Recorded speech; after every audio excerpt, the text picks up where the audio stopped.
All right. Hey there. Welcome to Beauty and the Pom podcast. I'm Kiani Mills. And I'm Andy Reid. Two friends who have a very similar set of values, but who have taken very different life paths to end up in similar situations.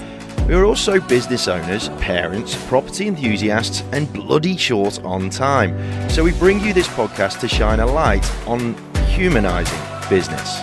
Because look, let's face it, business is life, and life is business. Welcome back to this week's episode of Beauty and the Pom with myself, Kiani Mills, and the lovely Andy Reid. Welcome, Andy. Hello, Kiani. How are you going? I think you put your accent on more than ever just then. I don't know if I've ever heard you so twangy. I don't know. It depends. It depends on what sort of frame of mind I'm in. That it really does determine how broad I go. And I think and this might be a compliment to you, Kiani, because it's a little bit of a comfort level thing. I reckon. I think it's a comfort level thing. So take that as a little feather in the cap. I love it. I love it. Now, I'm super excited to jump into this week's topic.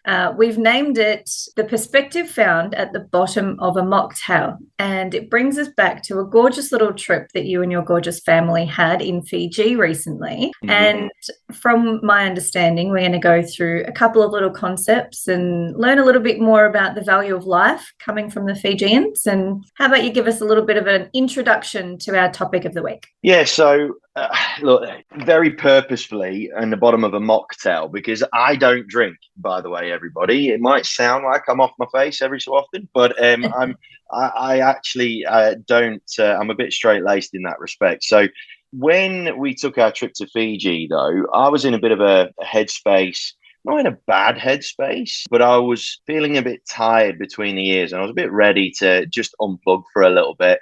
Loads and loads and loads of stuff going on. It was fascinating how I went there for the place and I left craving the people, which is just one of the best unintended experiences that I've had on a holiday in a hell of a long time. And with kids? Two of them, yes. So even with kids, it was just the nicest few days. And we were only there for a very, very short time, right? So normally, if you go away for a short period of time with kids, it's really hectic. And then you feel like you're screwed at the other end and you need to actually go away for a break after.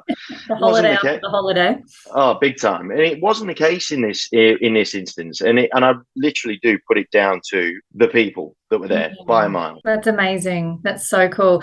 And there was a story that you told me about your son who maybe isn't always as openly receiving of strangers. And there was some really gorgeous little photos of him riding on the shoulders of one of the attendants. Yeah, of young Jerry. Now, and that's kind of what I wanted to really have a chat about today, Kiani, was the way in which the people that work there, the Fijians that work there at the resort that I was staying at, and big shout out to Outrigger, by the way. They were absolutely phenomenal. Got to give them a bit of a credit there. The way that they approached their work was so refreshing. And what it really did, it really brought me back to a central space that I had sort of forgotten about. I hadn't revisited for some time.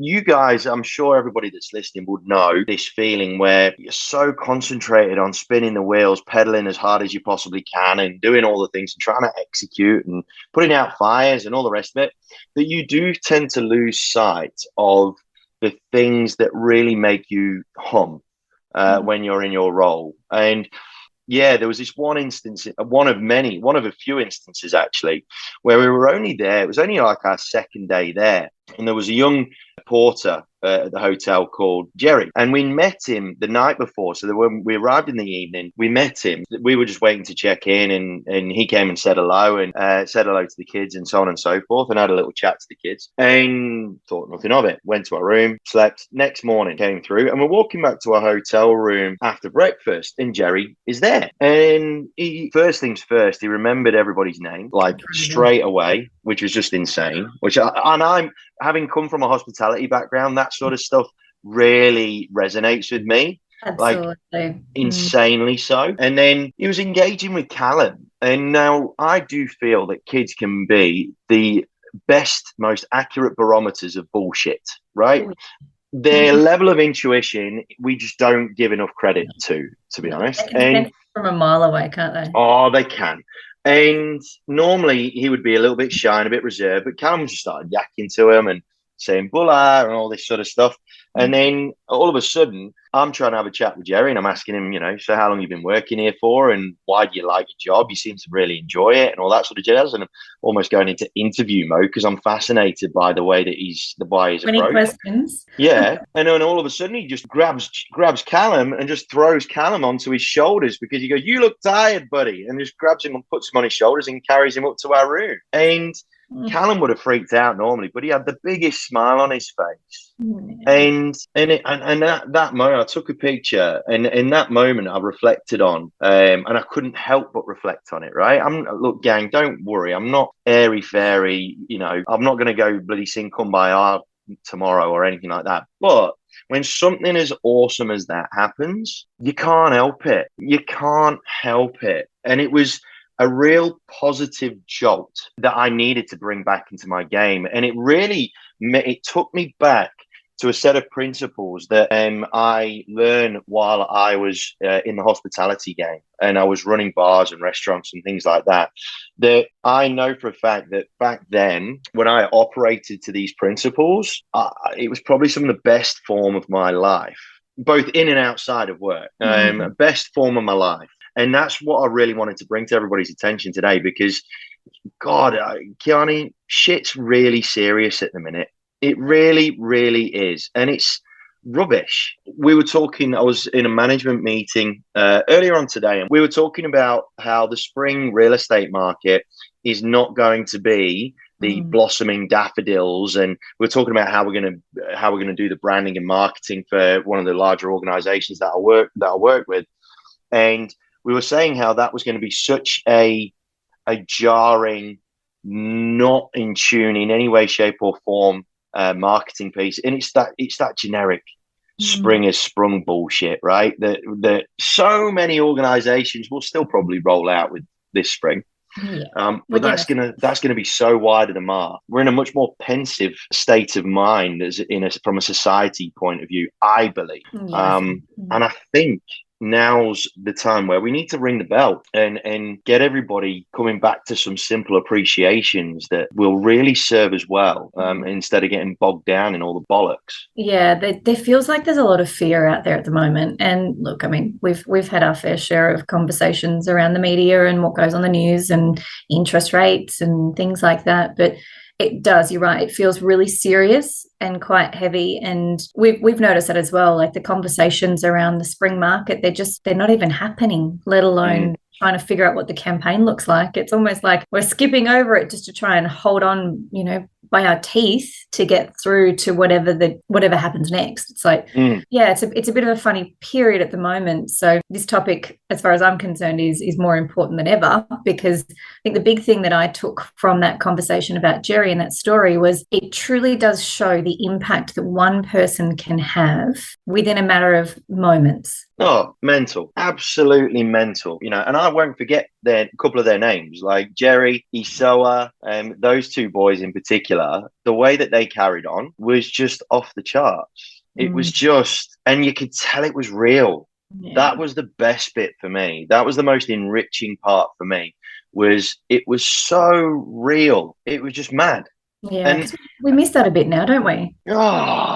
We're too busy trying to do what's right for the P&L, right? We're too fucking worked up on, right, what do we need to say next to get some more money? What do we need to do next to get the sale? And you know what? For small business owners, whether it's real estate, whether it's, whatever it is, if you're a sole trader, small business, whatever you're doing, even if you're in a big business, I actually feel that the way that industry and professional services has been led, I'm going to say this carefully, but particularly in Australia, I'm finding, I don't think it's just reserved to Australia, but I just feel that it's a bit of a contradiction, because Australians, and this is just coming from a Johnny Foreigner point of view, they are some of the most warm, inviting, carefree people on the planet. And yet, when it comes to professional services, it's like they don't feel that they can be that way in a Yeah. number of cases, unless you're lucky enough to go to a local shop or a local bakery or like an old school butcher's or something like that, where, you know, they are who they are, take them or just don't buy anything from there anymore. It's almost like we've been drilled to be way too, for want of a better phrase, politically correct. We've lost the human. The Exactly. human's gone.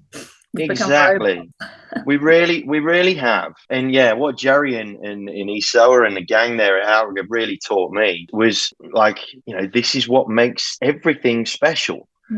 About, you know, particularly if you're in a product business, it's, you know, you've still got to put a personality around a product, because you are nuts to think that your product is the only product that does the thing that your product does. There's going to be a shitload of others, I can guarantee you that.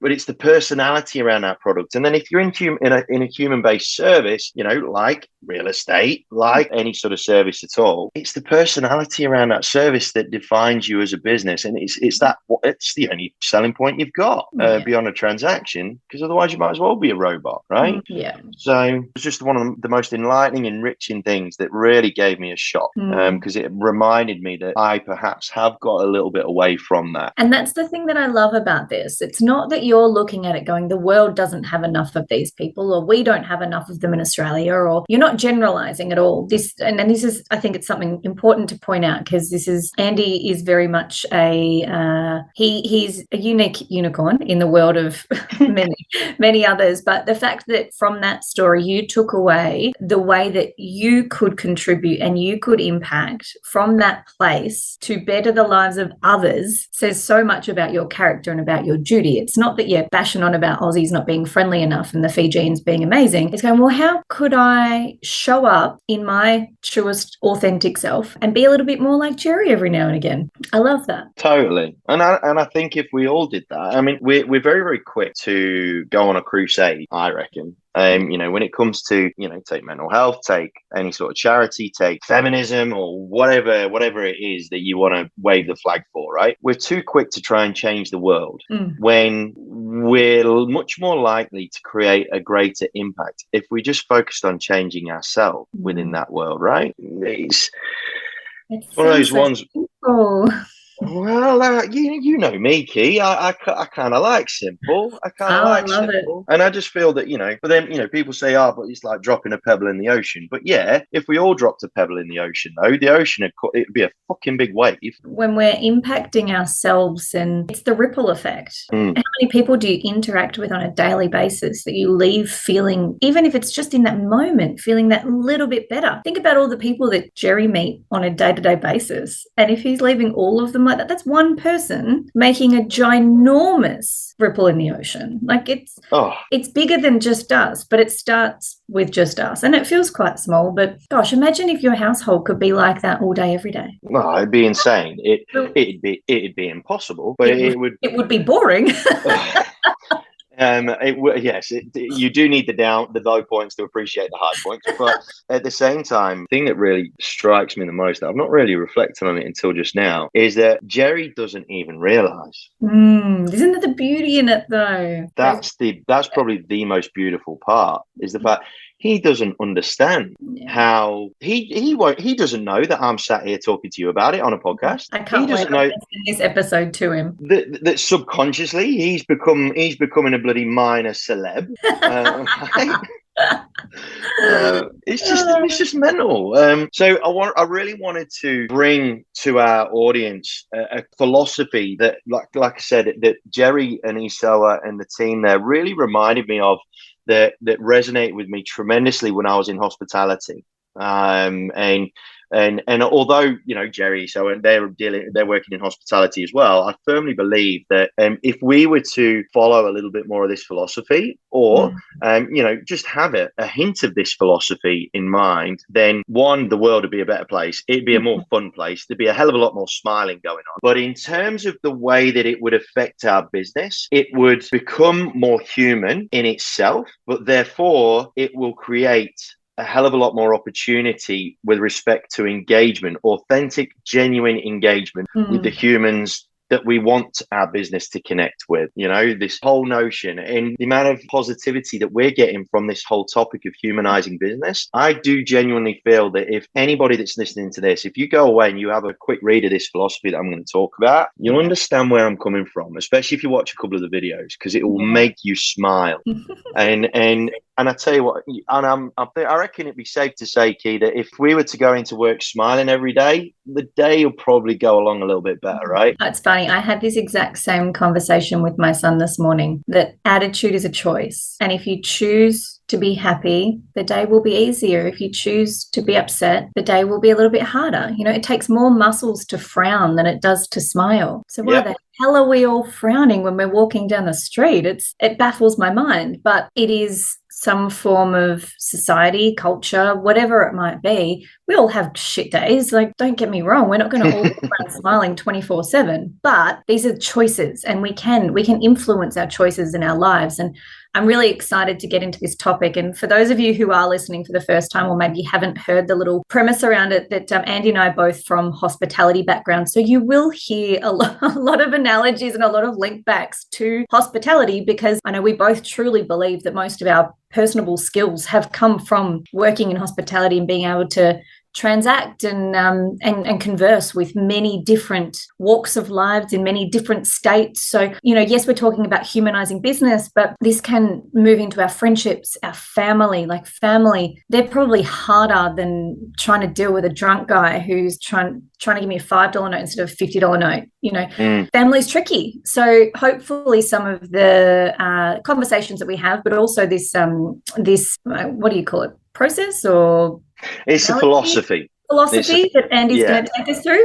We can definitely use this in many areas, so I'm excited. Oh, for sure. And now you talk about the background of this philosophy is called FISH, right? FISH, right? Called the FISH philosophy, and it was originated in a fish merchant in Seattle, over in the US, called Pike's Fish Place, right? Pike's Place, and these guys are fishmongers, right? So they're up at silly bollocks o'clock in the morning, stinking of fish pretty much 24/7. In the cold, Seattle is a cold place, right? And they're up at God knows when, dealing with fish, dealing with all sorts of different things. It's a fresh fish market, right? On the docks of Seattle. And they and look, they were going about the business, but they were finding that they were really struggling to either keep or retain staff. All their staff were miserable, and their business wasn't really going anywhere, right? They weren't doing anything. They weren't achieving anything. They weren't really growing in any way, shape, or form. And thankfully, they struck on a combination of personalities that came up with the fish philosophy. Now, I would highly recommend that everybody, after this episode, do a YouTube for fish philosophy, Pike's Place. You'll find a couple of videos, and they look a little bit 90s, because I think they did originally get filmed in the 90s. But you will see how they carry on in their business, and you will very, very quickly start to realize why they've become one of the world's most famous fish. I mean, for God's sake, how can a fishmonger become famous? You know what I mean? It's just dumb. I'm dying to find out. I'll tell you that much. So exactly, and so basically, what fish is it's a 4-part philosophy, and it's super simple, which is probably why it resonated with me in the first place when I first came across it. And the reason why it got brought into my ecosystem is because, again, from hospitality scene, I was working in a late night bar where we worked Thursday, Friday, Saturday nights. Effectively, our social life is revolving around said bar. And we really wanted to make sure that within that bar that I was the GM of, we needed to make sure that our team felt like they were still having fun whilst being at work, because energy breeds energy, activity breeds activity. And we wanted the staff to have fun, so that the customers can have more fun, and vice versa, right? We didn't want to be too airs or graces or too trendy or anything like that. We were supposed to be a trendy bar, and we kind of were to a degree. I can only be so trendy, though, to be fair, before I get found out. And so this fish philosophy, I'll go through the 4 parts to it. The first one is exactly the one that you mentioned when it came to the chats with the boy, which was choose your attitude. And that was the post that I put up with the picture of Callum up on Jerry's shoulders. And the reason why I put choose your attitude onto my socials after that interaction was because I asked Jerry a question. I said, mate, why are you so happy all the time? Like, are you genuinely happy or what? Like, I just need to know. And it was done in a jovial sort of manner, right? And he said, and he goes, Andy. And he was like, he was typical Fijian, Andy, saying everything really slow. And he said, Andy, think about it. Every day I meet new people and I get to know who they are. How good is that? And I went, oh, mate, you could be a business coach. Like, you don't know. I said, mate, that is so true. You are so right. Like, it's not like he does particularly salubrious tasks. He lifts luggage and carries little boys around on his shoulders, right? He's not the most salubrious. And you could be, if you wanted to be pessimistic about it, you could say, well, geez, if I worked in somewhere like Fiji, then I'd always be happy and blah, blah. But he's from Fiji. He knows no different. For him, that's just home. Yes, to him, that's normal. And that's a really critical thing that we have to acknowledge, because you can so easily, like the critics and the pessimists can so easily just pass and bob it up and go, yeah, well, shit, I'd be happy forever if I was living on a beach. Bullshit. If that's the norm and you know no better, you won't know how special it is. And I grew up in Frankston. We have a beach.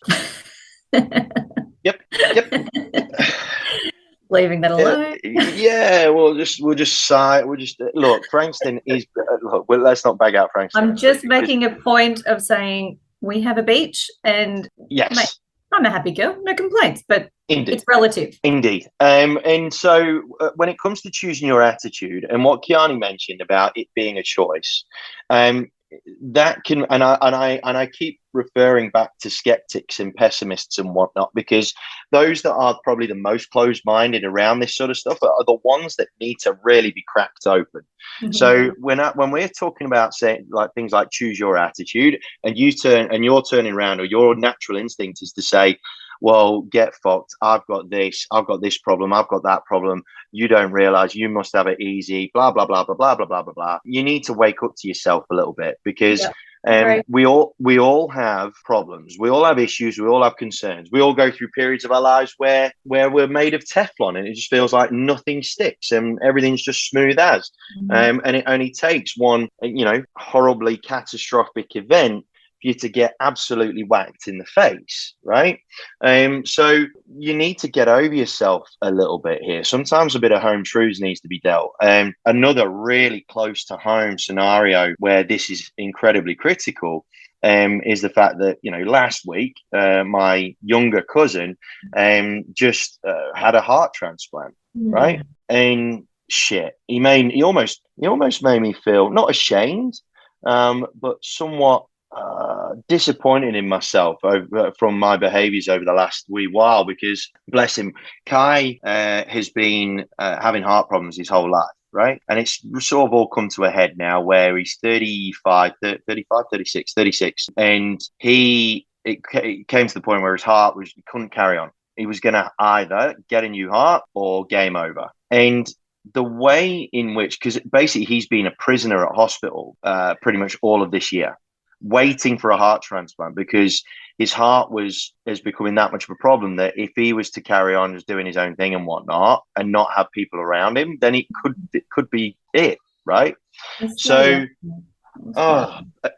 he's been at war with people that are 2-3 times his age, and the people that are getting carted out with the blanket over their head and all that sort of jazz. And every single fucking day, he's still eyes up, chest back, walking forward, metaphorically speaking, through life. He's still I mean, look, don't get me wrong. He's a typical Pom and bitches and moans like there's no tomorrow. Whinging Pom, he is absolutely one of. But he whinges and moans about just stuff. He doesn't whinge about his situation. He doesn't whinge about the fact that, you know, he's on a wait list hoping that someone presents him with a heart that prevents him from calling it a day himself, right? Yeah. Mm. And he has a choice. You could understand if he chose to be a miserable prick, right? Hate the world, absolutely. But he chose not to. And so part of this fish philosophy is the fact that these guys in Seattle, they could absolutely choose to be miserable while it's freezing cold and their fingertips are going blue and they're dealing with fish and they stink. But they're choosing to be happy. And by choosing to be happy, they are invariably going to be happier throughout their day. Yeah. By choosing to be happy, dealing in fish becomes a happy task. Yeah. All right. Now the next one. So sorry, Andy. Do we know what F stands for? Or is it just the philosophy for now, and we'll get to the names? No. F doesn't. No. So it's not an acronym. Oh, it's not an acronym. Okay, there we go. Not an acronym. It's just a fish philosophy. Not an acronym. I mean, I suppose we could make one, but I doubt I thought it was going to be fun, but no. It's not an acronym. It's just literally fish because they deal in fish. Cool. Love it. Right? It's that simple. It's not even that clever. Got it. Johnny, stop making it complicated. Exactly. Look at you trying to make things intelligent. Turn your brain off. Remember who you're talking to. So the next one is called Make Their Day. Okay. So the first one's Choose Your Attitude. The next one's Make Their Day. And their focus, and this is probably the one that resonated with me the most because and I'm sure we'll talk over the journey around selfless versus selfish. And I think we talked about it a bit in the last episode. But for me, Make Their Day is finding simple ways to serve or delight people in a meaningful or memorable way. And they talk about contributing towards people's lives, right? They're not talking about the transaction. Yeah. That's the critical piece. And when we're talking about our businesses, we have to look beyond the transaction if we want our businesses to actually create any sort of lasting impression in any way, shape, or form. We have to look beyond the transaction.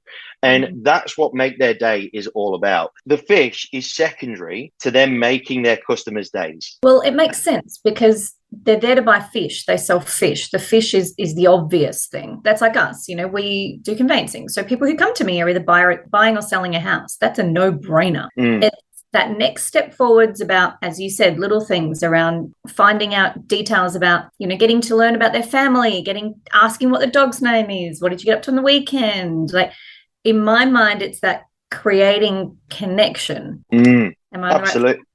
No, you're absolutely spot on. And it's for me, and it's kind of how I play with my auctioneering. And I've said this numerous times to numerous people.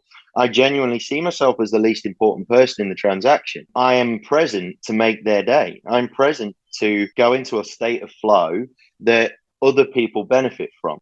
And because I see myself as the least important person, its ego is removed. I'm completely disconnected from my ego. And it's the same with these guys here, right? You could feel judged, right? When you've got someone coming into your business, you're into your fish shop and they just want to get 3 crabs and whatever it is, right? And you could just make the transaction and then they piss off. That's right. But there's no benefit. They could just as easily go to the next fish place and go get some crabs and so on and so forth, right? And at the end of the day, all the fish, remembering someone's name, as you said. Exactly. So that's the second one. Now the third one is something that I like. I do naturally anyway. It's called play. It's just play. And the amazing line from this fish philosophy around play is this. It says, play is the spirit that drives the curious mind. Wow. I love that. Wow. I absolutely love that. And they're spot on. Ooh, they are spot on. When you think about it, right, when we're in our business and we're just, doing day to day and we're going through the motions, right, which we all fall into from time to time. And we're going through the motions of our business and we clock in, do our thing, clock out. Do we genuinely feel like we've achieved anything? Do we genuinely feel like we've moved forward in any way, shape, or form to whatever it is that we want to achieve? For me, this is, this can be a very, very selfish part of fish philosophy, but it needs to be. Yeah. Because we are never going to service our customer. We are never going to do our business, our product, our service, our existence any justice whatsoever unless we have a degree of curiosity about how we go about what we do, about why we do it. How many of you get bored quickly? I know I do. Very quickly. If I'm not curious, if I'm not having fun, I get bored. And the reason why I get bored is because my mind isn't being given the opportunity to be curious. And for a lot of us, as we transition from being a baby who has the most curious and exciting mind into toddler, into child, as we start going to school and learning certain things, we start being told no, we start being told color in the lines. We lose a really big element of our curiosity and our imagination. And so as adults, especially, like, I went straight into the legal industry. So I went straight into a box. There was no coloring outside of the lines. You had to staple in the right spot, for God's sake. You had to highlight the right way. You had to stamp the right way. You had to fold the right way. There was no room for creative or imagination. So it's been a really big task of mine to introduce that back again. So I'm so glad that you mentioned this, because for so many adults, we forget there is a little human inside of us that needs attention. And for those of us that have children, we have a pretty easy outlet to play with our kids and have fun with our kids, but bring it into business, because it doesn't need to be stuffy and serious and square. This is a time we're moving into a generation where bring in the curiosity, bring in the playtime, bring in the fun, which will link to a smile and will link to connection with others. And I think if anything, that the last few years has taught us is that we need that. We need that connection. We've been starved of it. And all of a sudden, a lot of customers across a lot of different industries have become way more acutely aware of the businesses, the organizations that serve them in a more connected way. I agree. They're becoming way more aware. Customers are, they're not just looking for the job to get done anymore. Yes, the world is still a very, very high paced, it's still a very fast paced environment, right? But it's like nowadays people have been, because they've been starved of that connection, all of a sudden there is a much greater, and this is something that's so cool in the world. I think it's such a really, really cool thing in the world now, is that people they're starting to really understand what it truly means to serve people, what it truly means to be of service to an industry, as opposed to just being a slave of it. Absolutely. And one of our core human needs is contribution. And people forget that. People get so wrapped up in what I need and what they need to give me. There's a massive part that is missing, because we need to contribute just as much, if not more. Big time. And it segues into the last one of these four philosophies. So we've had choose your attitude, make their day, play.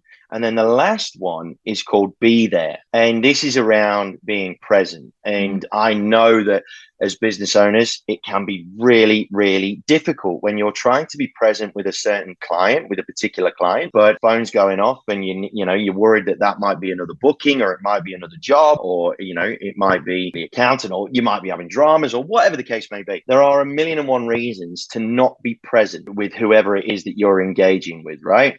But when it comes to this fish philosophy, they talk about being emotionally present for people.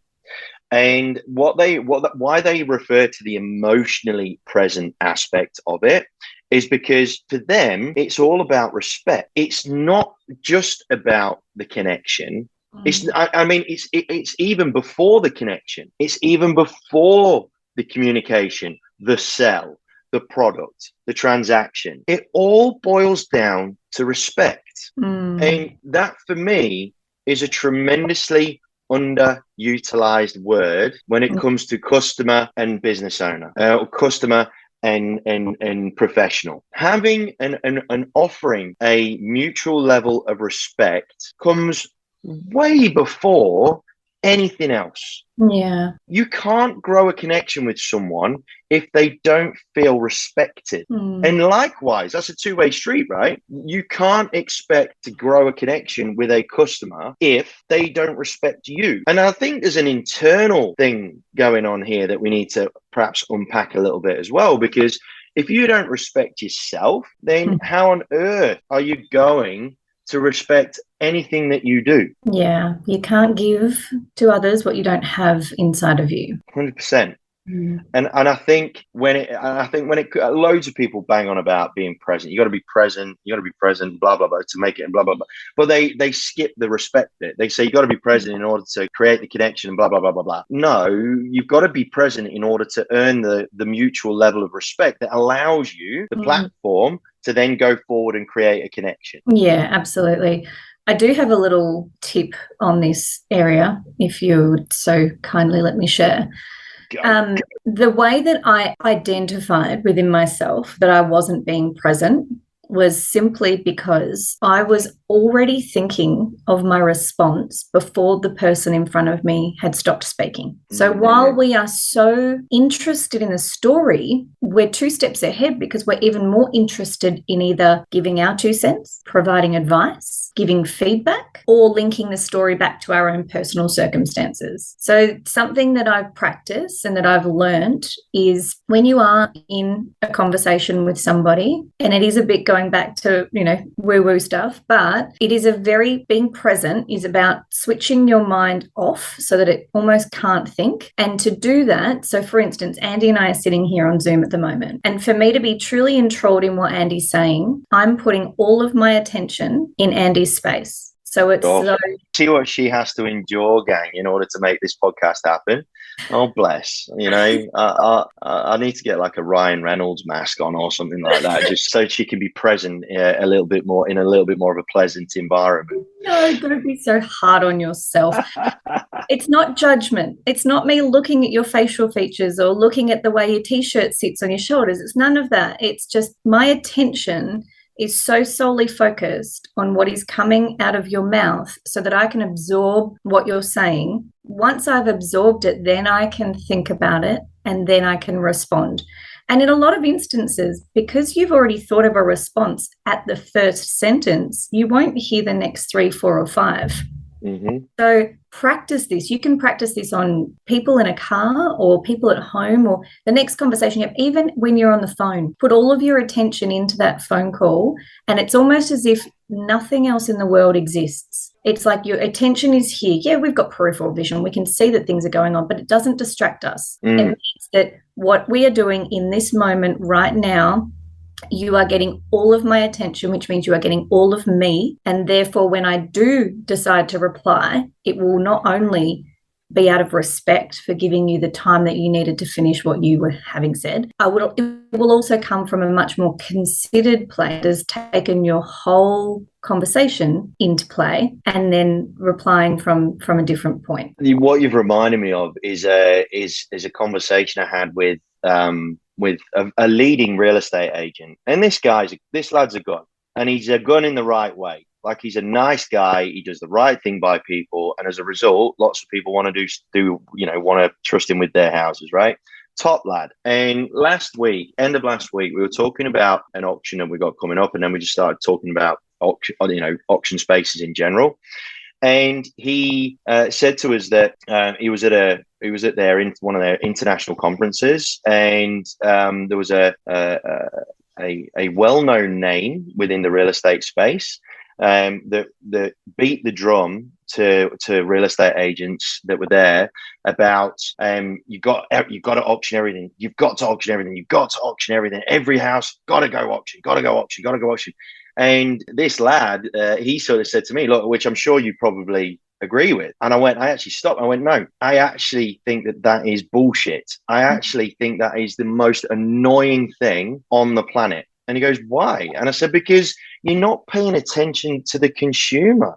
Yeah. If you're going into and look, you might think in 8 or 9 out of 10 scenarios that the auction process is the best way to go. right? You might actually end up thinking that. And that's fine if you do. But if you go into a meeting, if you go into an interaction with some sort of predetermined agenda, how on earth are you going to grow that level of respect with the person that sat opposite you at the dining table? Because you haven't given them, you're not being present and shown them that level of respect by being present emotionally for them. Because all you're thinking about is, how can I get this person to agree to doing an auction? It's not, how can I help this person, listening, understanding, and then going through your professional checklist and going, you know what, based on their situation, their scenario, yeah, auction is the best way to go in this current marketplace. It really is a bee in my bonnet, massive bee in my bonnet when it comes to the way that not just real estate, but sales generally is taught and educated and so on and so forth, because everybody just tends to get told to focus on getting the outcome. No, you need to become a lot more comfortable with your tools of trade, your methods of sale, your services, or whatever it is, so that you can pay attention to the customer before you then go and issue out your advice. And I said this to him, I said, it's kind of like a doctor taking 10 patients and just giving them all the same medicine. Yeah. You're not listening to what they actually want or need, or their thoughts, or you're not making their day. You're making your day. Exactly. And you're not being present because you are so locked in to a set way of doing things, because that's the best way to go, apparently. For who? Yeah. I know we've all got to run a business, right? And I'm not, and I understand that. I completely appreciate that the P&L needs to be answered to. But I will bet the house on the fact that someone who actually pays attention, listens, prescribes, and then is able to provide the reasons as to why they are prescribing that medicine based on that person's, you are way more likely to have a higher strike rate of success than if you're just going and just blanket medicating everybody. And it comes back to what we were saying then, because you are then truly in a position of service. 100%. It really shits me, that does, Kiani. It does, if you can't tell. I love it when you get passionate. It really does shit me, because and yet people in the real estate space often wonder why their commission keeps going lower and lower and lower. Well, maybe it's because you're just so one-eyed on just making the transaction happen that you're not paying attention to the human. Yeah, they also get a little bit complacent, don't they? And it's the same, like I said before, it's the same as anybody that's in a product business, right? If all you do is focusing on what your product does, you forever will be just the product. Yeah. And it will be a race to the bottom when 5 other products that do exactly the same thing, that might be a little bit prettier, are coming in for cheaper, right? In the service side of things, heck, there is, homeowners, they have the ability to do it themselves if they really wanted to. There is for sale by owner websites and so on and so forth, right? There is a reason beyond the transaction as to why they are contemplating having some random take the wheel of their biggest asset. Yeah. Beyond the it's not about the transaction. No, it's the safety and security and trust and certainty. Certainty. That's the word. Certainty. And gang, and that's where, gang, again, me and Kiani, we are very, very logical when it comes to our businesses, and we get it, we understand it, we appreciate it. Ultimately, we all have to answer to the P&L. Yeah.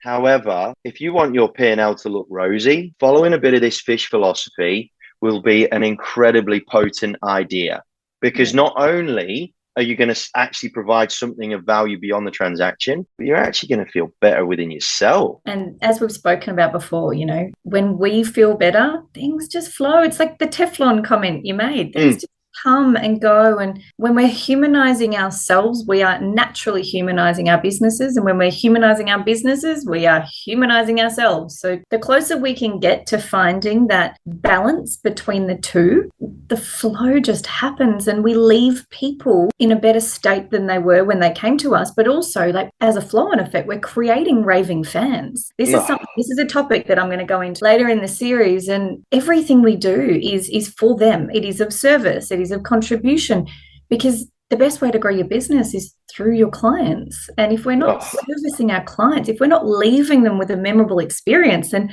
how the hell are they going to, number one, come back again? But they're not going to tell anybody. They're not going to share the experience. Where are your clients going to come from? You got to think about the flow-on effect. Couldn't agree more. Could not agree more. And I'm really looking forward to that conversation, because I think the world is become very, very short-sighted and it's not their fault. It's not the world's fault. It's not business. It's not operators' fault. It's just a way in which we have been forced to not be able to see beyond the next couple of months. Through the way that society is being drilled at the minute. The last couple of years has kind of fallen us into that trap, which is fine. We're resilient, but it's now time to head up. Let's move forward to the future. Well, Andy, that was amazing. I love the fish philosophy, and I really hope that everyone listening at home does Google it and have a bit of a look, and just have a look and see how you could apply it. Start small, get big, have a look at the values that you've got for your business, your life, friends, family, everything.